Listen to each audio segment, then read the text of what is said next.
歡迎大家嚟到 Office Pro， 唔好忘記訂閱我哋嘅頻道，咁樣就可以第一時間收到我哋嘅更新。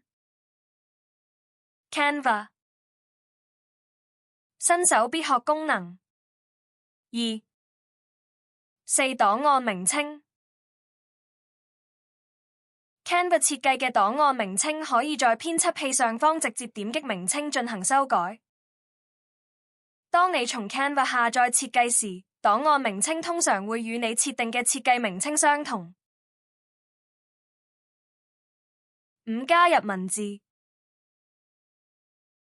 係側面嘅文字，可輕鬆增加文字方塊、標題、副標題和內容。打入文字後，可以按你喜好進行變更。字體選擇。Canva 提供多種字體，可從選單中選擇你鍾意嘅。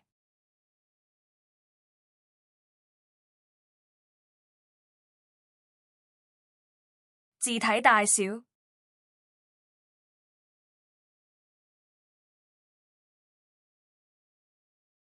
字體顏色。Canva 預計咗調色盤，你可以揾到各種嘅顏色。亦可以迎新增顏色，按加就可以自定顏色。有部分字體支援漸層顏色。文字效果粗體、斜體、底線。全大寫。文字對齊。項目符號。字距和行距。調整文字間距離同行距。垂直文字。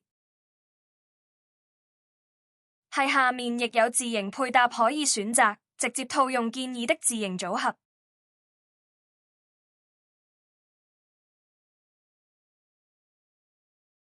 套用後亦可以按個人喜愛進行變更。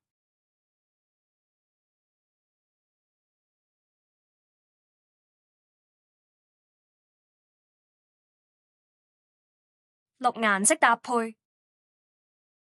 係側面嘅設計，選擇樣式。有多種風格的色彩主題，可直接套用。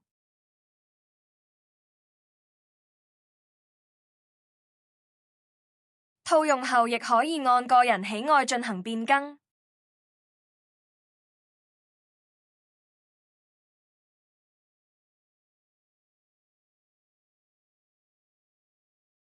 包括字體同背景等。